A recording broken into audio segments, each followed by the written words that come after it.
Hi guys, and welcome to our video for today, the 22nd of December 2025. So let's go through this watch list, how we traded it, and what is next for these equities. Starting with FJET here, basically looks good for a day trade above 18. I expect it to run at least 8% on this one. Consolidating in a falling wedge pattern above the 80 EMA, Bollinger Band Center, 60 EMA and 200 EMA, and the 200 MA isn't even alive on this one. It's only 3 days young, this chart. So yeah, I'll be watching this for a push over 18. However, if we lose 10 on this one, I do expect it to be done, and we're going to come a lot lower, down towards where it came from, around 7.5, 6.5 and beyond. So keep an eye on this above 18 for a day trade, and if you're in this, don't watch it go below 10, otherwise big drops are going to come on this one. So going to the 4 hour time frame, we can see that a 4 hour candle close above the 200 EMA is on the cards, which is very good, but we need a 4 hour candle close over 18 for continuation this one up towards 25, the next psychological number in my opinion, and that would generate a move of plus 40%, just shy of 40%, 39%. So keep your eyes on that 4 hour candle close over 18 for an entry in this one, and for continuation this one for a swing trade in towards 25, the next level.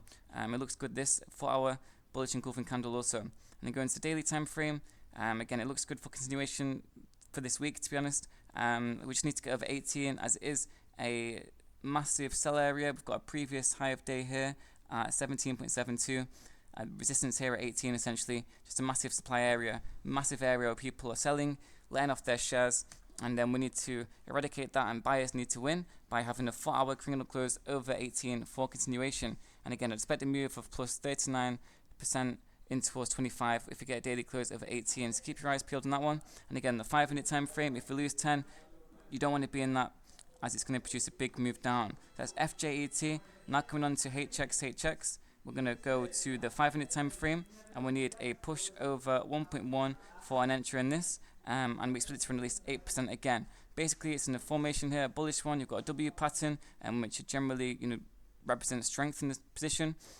And it's also in a falling wedge pattern with 3 touches beside the wedge for mature enough consolidation with sufficient enough day trading volume, at least 80,000 volume per 1 minute candle, which is what you want, and above all moving averages, which is even better.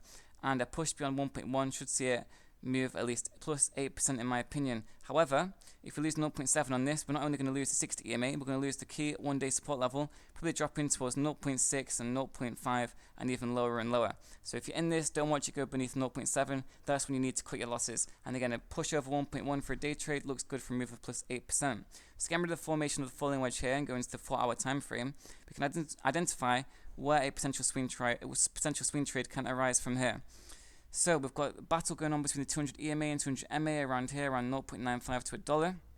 But it means nothing, because what we need to wait for on this one is a 4 hour candle close above 1.1 for continuation in towards the next resistance of 1.35 and further on. So 4 hour candle close will eradicate any battle and any strong top wick, any wick off distribution and selling from the 200 EMA and 200 MA, and an engulfment of the supply area and continuation in towards the next level of 1.35. So a 4 hour candle close over 1.1 should see it continue towards 1.35. We should be around a 20% move. Yeah, not bad. So again, the daily time frame, we can take a little look. So again, a 4 hour close over 1.1 should be enough, and it should bring us towards that 1.35 level, not only there, but also the 1 day 200 EMA, which is around 1.4. So around 1.35 to 1.4 would be an offload area based off the daily time frame here, if we were to get a swing trade over 1.1 4 hour time frame. It's a 200 exponential moving averages here, which is a key resistance level. I wouldn't really expect it to go further than that, to be honest, so it'd be a good area to sell some shares. And again, just don't watch this one go beneath 0.7, as further and bigger and more monumental drops can occur. And finishing up here for SIDU, so again, starting with the 5 minute time frame to get an idea for a day trade on this. The Bollinger Bands are starting to pinch tight, which means big move is coming. It's like tectonic plates colliding into each other. 95% of price action takes place in this navy line here at the bottom and this navy line at the top here. And when they pinch closely together, that means there's been so much consolidation going on in a sideways movement for too long, and a big move is going to occur either to the upside or downside.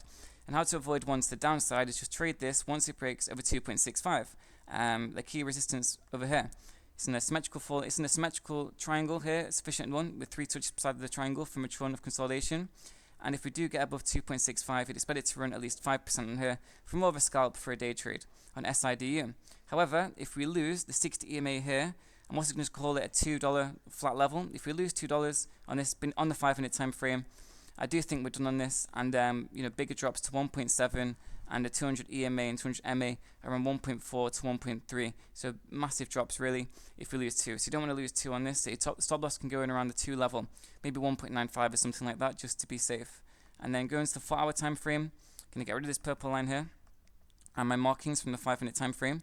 I'm going to put on the extended hours to make it a bit easier to see and turn them off again. And basically we just need a 4-hour candle close over 2.65 for general continuation over a series of couple days really. I'm using the 4-hour to our advantage. So a series of more 4-hour candles above 2.65 and should arise and push us further if we do get a 4-hour candle close over 2.65. For an entry, for a swing trade in the daily time frame doesn't really tell us that much in terms of supply and where to sell. So we'll have to draw a new resistance line in. Let's turn off the indicators to make it easier to see. And there's a bit of a sell area around 3.1, a massive supply area to be honest. So yeah, 4-hour candle close over 2.65 should see us continue towards the next level of 3.1 for a plus 15% move. So it's a bit weaker in comparison to the rest, but it's still not a bad shout for a 4-hour candle close over 2.65 for an entry. And we can take it to the weekly real quick. So also you don't want to lose $2 in this. So the weekly, it's basically been a massive downtrend. That's why I've got to zoom in through all these reverse splits. And we do need, obviously, a Friday close for the weekly candle to close. And it doesn't really tell us too much either. So really, just offload this in around 3.1 for 16, 17, 18% sort of move once we get a 4-hour candle close over 2.65.